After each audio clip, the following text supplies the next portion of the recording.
Kan? Cara yang terbaik menurunkan keradangan ialah dengan cara mengambil makanan-makanan anti keradangan.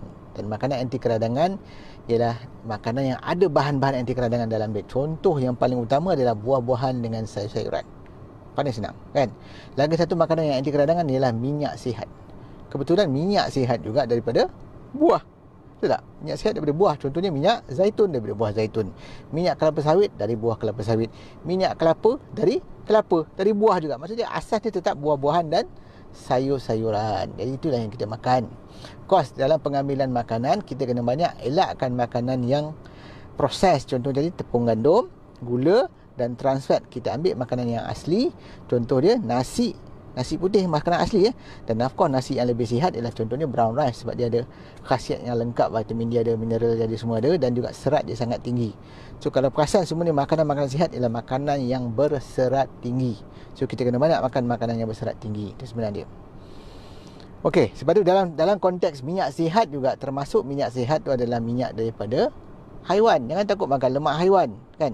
Kita takut makan lemak haiwan, contoh lemak susu. Takut makan mentega lah, takut makan keju lah, takut makan minyak sapi. Sebenarnya mentega, keju, minyak sapi juga adalah contoh minyak yang sihat. Termasuk juga lemak-lemak haiwan yang kita masak, macam kita buat sup.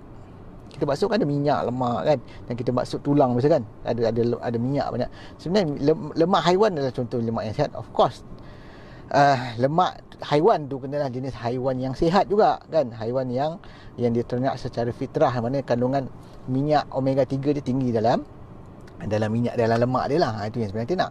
So kita makan haiwan-haiwan yang senang ceritanya kat Malaysia ni kita panggil lembu kampung, ayam kampung kan, kambing kampung. Itu semua lah jenis haiwan yang macam tu. Kalau kita nak makan ikan laut kan, itu yang lebih baik lah sebenarnya. Itu kaedahnya. Okey. Gula tu saya masalah. Sebab tu kat situ dalam konteks yang saya cakap tadi, tajuk kita ni hari tentang telur. Kenapa saya cakap telur baik untuk cegah sakit jantung? Kerana telur ada bahan nama dia beta karotin yang menentukan warna kuning telur. Sebab tu kuning telur untuk ayam kampung, color dia ialah oranye. Mana beta karotin dia sangat tinggi. Sebab tu bila dia orang buat satu kajian, sebenarnya saya ada tu artikel, nanti saya akan post balik artikel pasal telur ni. Sebenarnya dalam kajian tu dia panggil nurses health study, dan berarti orang yang banyak makan telur tidak ada berlaku peningkatan risiko sakit jantung. Macam saya start saya cerita pasal Jepun dengan orang Jepun adalah antara bangsa yang paling banyak makan telur dalam dunia, dan kadar sakit jantung dia antara yang paling rendah dalam dunia. Sebenarnya itulah sebenarnya, jangan takut lagi makan telur, walaupun telur memang ada kolesterol ya. Sebab tu telur itulah antara bukti kenapa saya cakap makanan berkolesterol adalah makanan sihat. Sebab orang yang banyak makan telur sebenarnya terlindung ataupun dikurangkan risikonya mendapat sakit jantung, diabetes, dan yang paling best juga, makan telur banyak akan membantu kita mengawal berat badan. Nak hilangkan buncit perut, banyak makan telur, insya-Allah kan. Bila kita makan telur, kita akan rasa kenyang, kita akan kuat makan. Sebab dalam telur bukan hanya ada protein, dalam telur juga ada lemak sihat. Ini adalah contoh juga lemak sihat daripada haiwan yang sihat.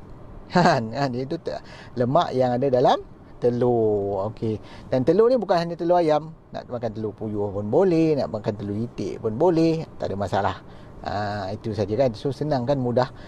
Itu yang kita kena betulkan balik. Fakta yang mengatakan orang sakit jantung jangan makan telur, itu semua fakta-fakta yang tidak betul sebenarnya kan. Macam mana cara masak telur yang betul? Sebenarnya tak ada masalah, nak masak cara apa pun boleh. Tapi bagi saya kaedah yang paling bagus, yang paling sihat masak telur adalah goreng telur. Telur goreng. Macam mana nak buat telur dadah ke, nak buat scramble egg ke kan, ataupun nak buat mata kebau ke.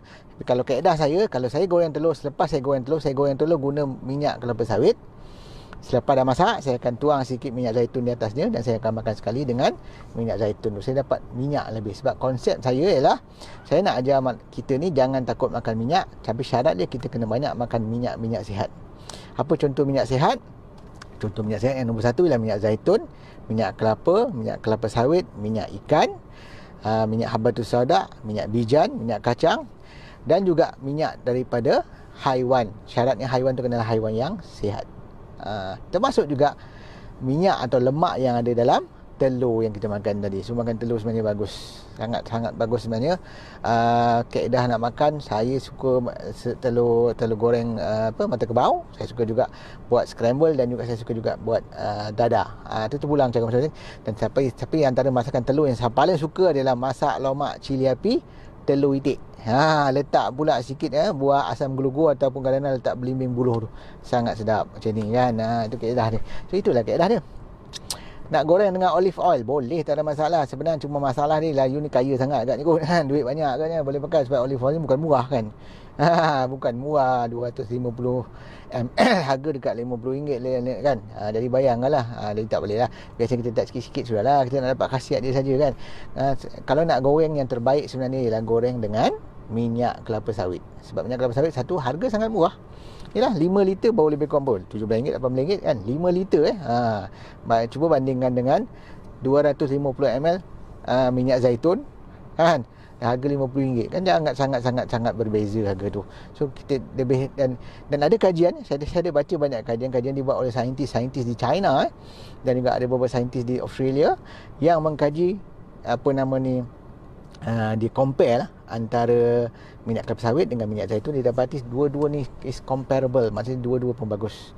So since kita ni minyak kelapa sawit murah kat Malaysia, kenapa nak pakai minyak zaitun? Tapi minyak zaitun boleh makan, tapi dengan cara kita ambil sikit-sikit lah untuk dapatkan barakah, InsyaAllah. Sebab ambil minyak zaitun bagi saya, yang ialah samping khasiat kesihatan dia, yang penting ialah minyak ni disebut dalam hadis Nabi dan juga disebut dalam Quran. So kita nak dapat barakah dia tu, bagus, InsyaAllah.